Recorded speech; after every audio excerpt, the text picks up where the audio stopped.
It's Token D Rock here with another stream. Hopefully, all of you are having a wonderful Tuesday morning. It is Tuesday, January 24th, 9:17 a.m. Central Standard Time. If you're watching us live, crypto market cap still above $1 trillion. Bitcoin dominance has receded just a little bit to 42.0%. ETH dominance has dropped roughly 0.5% here in the past 24 to 48 hours.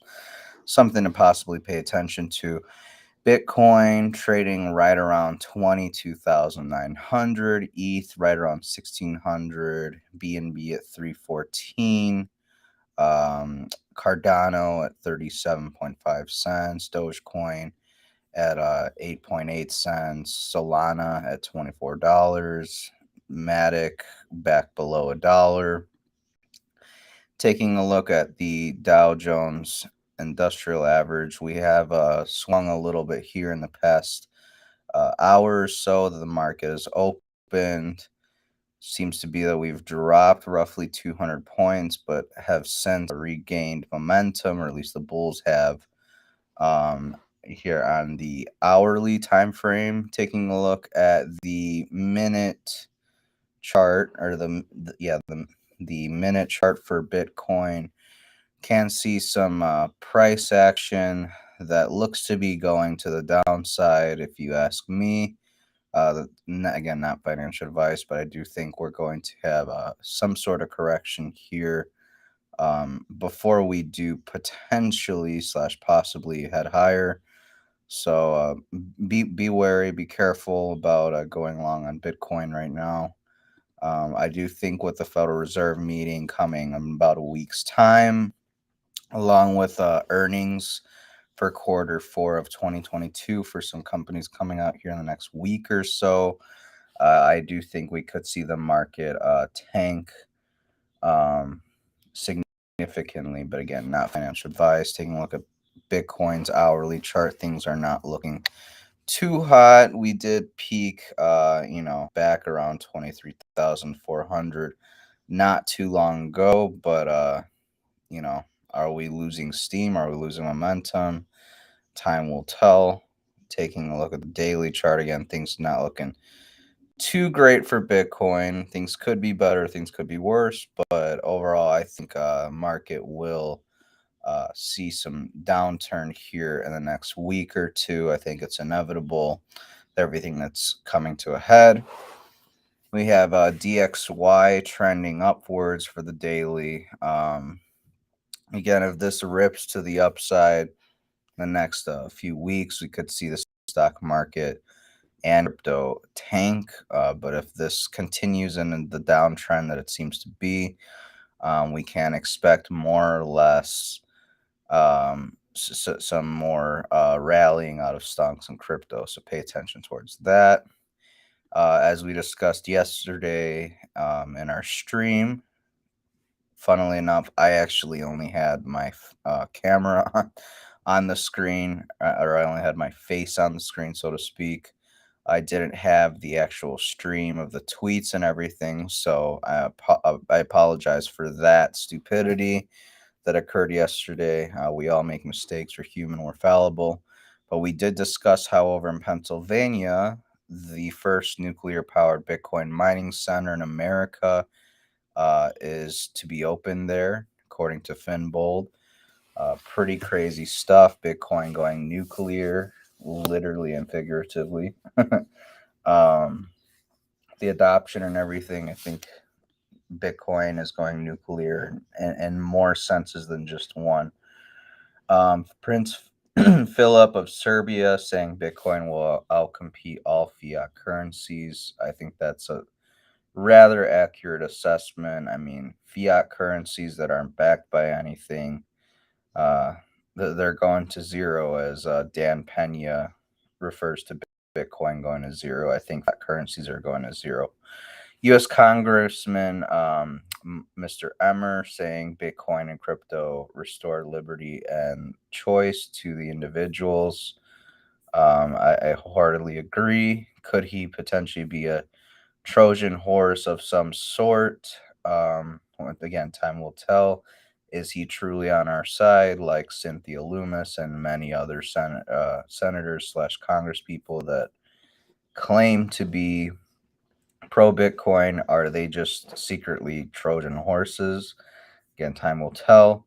Nayib Bukele tweeted this out last night, saying in the past year, almost every legacy international news outlet said because of our Bitcoin bet, El Salvador was going to default on its debt by January 2023, since we had an $800 million bond maturing today. Literally hundreds of articles. They all said that without striking an IMF news deal, we were going to be unable to pay our 2023 bond because of our Bitcoin losses. He has the receipts here, links to all the articles fudding the crap out of Nayib Bukele and El Salvador. Full page spreads on the New York Times and all, creating the narrative that El Salvador was broke and going to default on its debts. Called them out at a time, but of course, who's going to believe? And not every international news outlet and their economic geniuses? Question mark. Well, we just paid it in full, $800 million plus interest. But of course, almost nobody's covering the story. I just found one, yes, one in Spanish from Colombia. Reality is they lie and lie and lie, and when their lies are exposed, they go on silence mode. That's how it works, Mr. Bukele. Glad you see through the bullshit, and your conviction strong, not only in Bitcoin, but your country and where it's headed. Bank of America saying digital currencies are inevitable. Hashtag Bitcoin bro. Here we have U.S. banks also teaming up to launch a digital wallet to compete with PayPal and Apple Pay. Little side note, I did have a phishing email this morning, right around 6 a.m., saying that someone was trying to buy Bitcoin on Coinbase. They were buying roughly $620 worth of Bitcoin. I got two notifications pertaining to this, so I went over to PayPal and essentially changed my password and such, because we can't have people making unauthorized transactions. Thankfully, PayPal did flag the two transactions where people are trying to buy Bitcoin with my PayPal account. But do not, and I mean do not, call the number via that phishing email. If they give you a phone number, please confirm that it does line up with for example, in this case, the number they provided. I would go to PayPal's customer service, the contact page, and compare and contrast phone numbers. If they line up, then that email is a little bit more legitimate. They could still um, try and trick you some way, but usually they have a completely different phone number. So do not call that. And if you can, if it's coming from PayPal, there's actually a thing where I think it's phishing at paypal.com. I believe that's the email you want to send it to. This is kind of making me rethink my involvement with certain companies, whether it's PayPal, Chase, etc. The reality is scams do happen all the time, you guys. So make sure you don't fall for those stupid tricks in their books. The reality is CBDCs are coming. Resist by buying Bitcoin. And when BlackRock is done stacking their Bitcoin stack, they'll suddenly say that Bitcoin is the most environmentally friendly thing on earth. So don't buy the narrative that it's horrible for the environment, etc., that they're trying to push right now. Democrats are trying to introduce a bill to eliminate debt ceiling and allow unlimited government bonding. According to Fox News, this is why we hashtag Bitcoin. Essentially, money printer. They want the money printer to print an unlimited amount of government borrowing, which is going to make the money printer go burr. China calling this out, saying the United States needs to cope with its own debt problem and stop sabotaging other sovereign countries' active efforts to solve their debt issues. Things are getting hot, so China calling them out. Things that are not so hot are the temperatures in Heilongjiang province that dropped to roughly negative 63.4 degrees, the lowest temperature recorded in China's history. Kind of puts a stop to the whole narrative of global warming when we have a lot of places reaching record low temperatures. I know, for example, over in Australia, they're having a rather cold summer, so to speak. So, one of the coldest actually on record. So, make of that what you will. I wonder if the temperatures over in China having an effect on Pakistan. Could this be driving the countrywide power outages that are sending more than 220 people, 220 million people into darkness and without electricity? Could the coal be playing a role here? I would be interested to find out. Here we have the Pentagon preparing for U.S. Speaker Kevin McCarthy to go to Taiwan again. More posturing, more acting tough, trying to intimidate the Chinese. Again, as we move our semiconductor production facilities out of China, out of China slash Taiwan, and bring them onshore here in the United States. We're probably going to see some more beating of the chest, so to speak, kind of like an ape. The U.S. is probably going to continue those antics over there in Taiwan, trying to provoke China to do something stupid. Here we have election wizard saying newly disclosed records show the Pentagon in December awarded a total of $34 million in grants and contracts to EcoHealth Alliance, Inc., the nonprofit that funneled millions in taxpayer funds to the Wuhan Institute of Virology for bat virus research. Um, Nothing to see here, you know. uh, just potentially more money going to the area where COVID leaked. You know, nothing to see here.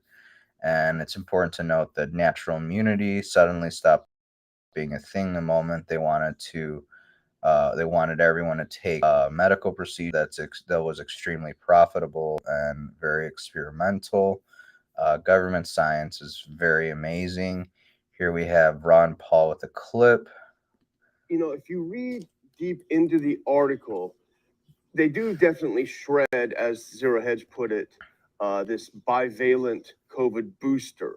Now, they're not shredding the entire narrative, but I think one of the things that we've been trying to say over the past, at least 2.5 years, is that we believe that the narrative is so weak ultimately that that's why they had to control it so completely. And any crumbling around the edges of the narrative, in this case, it is you got to get an updated bivalent vaccinated booster because that's the only thing you can do. Well, the Wall Street Journal and its editorial staff said no, they're being deceptive. They don't have any evidence to back up their claim, and there's huge problems with it. So, this particular article is not necessarily a takedown of the entire narrative, but when you start seeing them on shaky ground, at least in our view, I think we share this view, it becomes more and more dangerous. And you are seeing more different things we'll talk about today, I think. Yeah, I think what they're talking about is false advertisement. It's, in the old days, that would be considered fraud. Yeah. And it wouldn't be difficult, but most people have hidden behind the FDA. They'll do the testing. And once they approve it and extensive testing. But the big thing here is even the pretense of that, they didn't do a testing. Yeah. And they just popped it out there. Then they just milked it to death about it. So to me, it seems like there has to be a way to overcome this protection that the Congress gave, to the pharmaceutical companies, that you can't sue them, because it really is a fraudulent proposal, what they've done in the last 2 or 3 years. And this is why people are waking up. Maybe some of those things they were telling us how wonderful it was just isn't working. Yeah, and it's important to note that Ron Paul does point out how this medical procedure that's being forced and mandated onto many people across the world was never really tested. And you know what? Biden, what's his name? Biden Kamala Harris along with what's the guy from New York that's no longer there? Fuck, what's his name? But the CNN reporter's brother or whatever. He used to be the Governor Cuomo. Yeah, those three in particular came out and said that, oh, these medical procedures, they haven't gone through thorough testing. I would never take it. Trump's just rushing the crap out of this program. And then the second Joe Biden and Kamala Harris won the election or whatever, they changed their tune. Like, uh they flipped their stance. They went from, oh no, I would never take this in 100 years, to saying, no, these are completely safe and effective. There's nothing to worry about. It's rather disgusting. Again, like he pointed out, there was no real testing of the medical procedure. Over in the UK, the BBC is uh, somehow managing to completely ignore a protest this large from people who received the medical procedure and actually have a side effect slash were injured because of the medical procedure. These people are demanding an investigation into the truth. Tells you how this all shows you how trustworthy your media really is. If the BBC is not covering this protest, what else aren't they telling you? Very good question. Why did India not allow Pfizer's medical procedure? Well, turns out Indian regulators demanded a local safety and efficacy study, and surprisingly enough, Pfizer refused to do that, which was a local trial. They refused to do that. Pfizer also wanted legal immunity from medical procedure injury. India refused to sign on to that garbage, and that's why the medical procedure by Pfizer was never administered there. And we're learning also from countries like India and a few others that ivermectin wasn't dangerous after all. It wasn't just some horse paste, horse dewormer, whatever nonsense the media here in the West sold us. But we found out that the medical procedures that everyone was being administered was actually the thing to worry about. Here we have the biggest challenge on the medical procedures, according to Albert Bourla, the CEO of Pfizer. Here we go. Political challenge in his words. Pfizer broke every land speed record in delivering a new vaccine. By my count, it was 326 days from the release of the sequences to the first emergency authorization of the Pfizer vaccine. And you did that on the fly. There were a lot of challenges that we faced, and there were technical challenges, including the choice of the technology, which was not, it was a technology mRNA that had not delivered any product until that time. But if you ask what was the biggest challenge, I think was the political challenge. I think the vaccines, the COVID, and the ability to deliver or not vaccines, and then after we delivered, the ability to use them or not, became severely politicized and became a political statement if you are wearing a mask or not. Became a political statement if you believe we will have a vaccine or not. And after we had the vaccine, it became a political statement if you believe it works or not. And then we went to more extremes, if you believe that COVID existed or not. All of these were constantly on our way. And I'm a businessman, I'm a scientist, I'm not a politician. And the same is the same for all of my peers, right? The head of Moderna, the head of J&J, the head of AstraZeneca, that they were trying to do the same. And that we found it the most challenging of all the tasks. And that continued after the vaccine.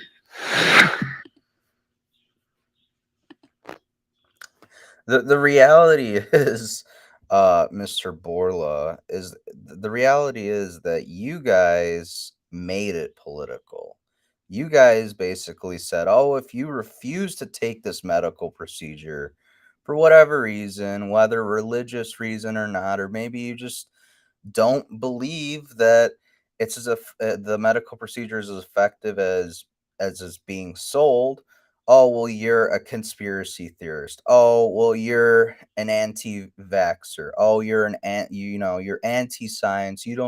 you don't believe in science, you don't know what you're talking about. You guys made it political, not the people who chose to, not take the medical procedure. Just for the record, here we have this man. This is where I think I'll we play can make this a real clip. difference, and we are working hard, and we have launched something called the Cloud for Sustainability. Is around carbon accounting, right? So it's as somebody described it to me, it's like we are trying to deploy an ERP system at the same time as the gap rules are being created. And so you need an approach even to how one does carbon accounting that is more flexible and keeps up with all the data that's coming in. And so we have a software system with many partners. We now want every small business, for example, I'm here, like in Europe, I think every bank now is going to look at even the carbon footprint of companies before giving credit. And so in order to enable that and enable the fluency of that, I think I can do a lot of work. One of the places where I think we can make. So I don't know why they put this, why they quoted this, because it's not him speaking, but it's important to note that former UK Prime Minister Tony Blair, giving a sales pitch on the future for medical procedures, saying a whole slew of new medical procedures, injectables are coming, ones that give us the opportunity to make big changes in the health of the world. As Satya Nadella pointed out, how in Europe, for example, banks, before lending out funds to a business or whatever, will basically do an accounting on the CO2 emissions emitted by said business that wants the loan. Why are they doing this? And notice how he talks about small business too. So if you're an up and coming business person over in Europe and probably here in the West as well, you're going to be subjected to these draconian measures regarding, oh, how much CO2 did you put it out? Did you pay your tax for your CO2 emissions? Oh, well, you're not up to date with your tax payments, so we're going to shut down your business. Again, total communism. Hate to call it that, but that's essentially where we're headed.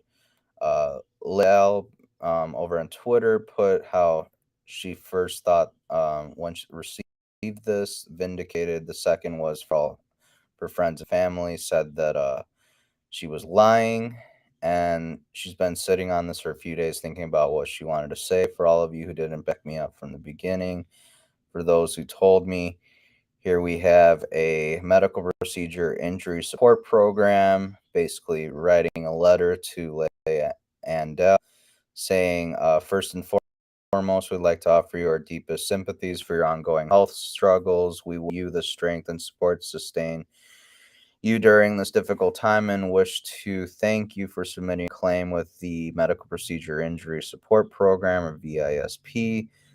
Following an assessment of your case, has been determined by our medical review board that there is a probable causal association between the injuries sustained and the medical procedure. As such, your claim has been approved for compensation. So again, good to see that slowly but surely the gears are moving with this. Some people are going to be compensated for the injuries they've sustained after taking a particular medical procedure. Again, we'll see where this leads. Britain now placing out defibrillators at schools to save school children and teachers in case of heart attacks. Since when did it become common for children to have heart problems? I'm not quite sure. It seems like a recent development here in the past 2 years after taking a particular medical procedure, but who knows? Maybe I'm just a conspiracy theorist. Here we have the FDA proposing annual injections against COVID, according to Wall Street Journal. And here we have Thomas Massey refuting this, saying, has anyone seen an FDA approved, properly labeled medical procedure in the United States yet? If so, please post a picture of the label and post the name and location of the provider. Thank you very much. And it doesn't end when the next thing that they're going to push forward with is climate change, the narrative that you, the individual, are the problem. Don't worry about the multinational corporations that are putting tons and tons of CO2 emissions out of the atmosphere.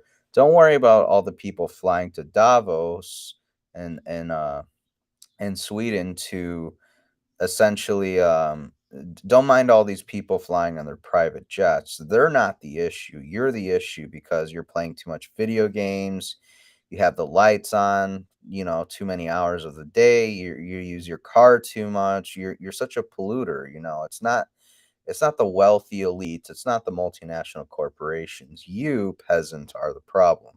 Here we have Xbox saying it will force gamers to power down their console to fight climate change, touting the first carbon-aware console. Yeah, I'm not gonna touch this with a 10-foot pole. I certainly hope Microsoft and Xbox aren't serious about that. I hope it was just an April Fool's joke, but last time I checked, we're still in January. Most Americans make $5,000 per month. Rent is roughly $2,500 a month. Imagine having only $2,500 left over every month and you haven't done anything besides pay rent. I'd argue a lot of Americans probably make more, closer to 3 or 4K a month. That's just my opinion. I doubt rent is $2,500 unless you're living downtown or living in a really, really ritzy neighborhood. Rent in many places, for example, me and my buddies live here in Illinois, near in the Chicagoland area. We're looking to move to a different state for different prospects, differences in policies regarding, um, you know, um, a variety of subjects and topics, but essentially we could find a place in a neighboring state for roughly half the price, and that would be between the three of us. So you do the math, it'd be like 400, maybe 350 per person before utilities. Not too bad. I think the whole idea moving forward is to work smarter, not harder. So while you would like to have your own place, would you want to be paying $1,500 to $2,500 a month? I don't know. I think work smarter and not harder. Try and find people who have a similar mindset, similar um, what's it called, end goal in mind. Like if you guys agree a lot with various policies and such, and there's a particular state that proposes those policies and puts them forward, and you like that, and you have a friend that likes that, maybe you guys go in on a place, rent it out. That way it's cheaper for both of you. But again, not financial advice. That's just potentially what I'm going to be doing here in the near future. Here we have just this week, Google fired 12,000, Microsoft fired 10,000, Amazon fired 18,000. Remember when the media and far left attacked Elon Musk for doing much less by firing some employees over Twitter? Yeah, kind of comical that Google, Microsoft, and Amazon aren't getting any backlash from that. Here we have New York Fed's recession probability indicator surpasses 40%. There's a recession within 12 months without fail for more than a half century. Just this past December in 2022, this recession probability tool hit 47.31%. That's the highest reading since 1981. So I think it's pretty much guaranteed that we're in a recession already, if not going to see some sort of recession here in 2023. In other news, FBI official who investigated Trump's ties to Russia, saying there was collusion, was just arrested for illegal ties to Russian oligarch. You can't make this shit up. Isn't that funny? The person who was trying to vindicate this person for having ties with Russia actually has ties with Russia. Again, you can't make this shit up. It's so comical. Ghislaine Maxwell just yesterday came out and said that Jeffrey Epstein was, in fact, murdered in prison, which is counter to the establishment's narrative that Jeffrey Epstein offed himself. He committed suicide. Again, her saying this is rather interesting development in the whole Epstein ordeal. Will this mean that Ghislaine Maxwell is going to commit suicide here in the next few weeks or months?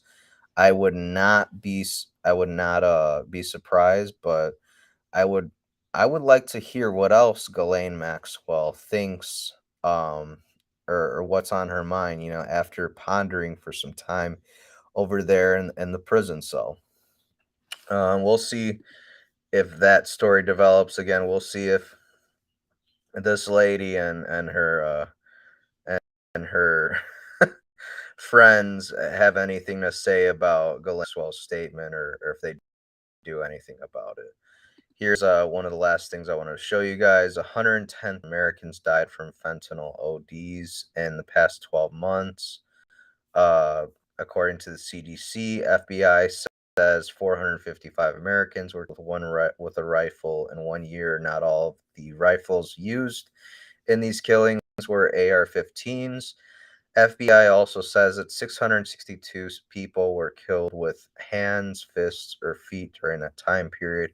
Why are the Democrats only focused on, removing people's right to bear arms? That's a great question.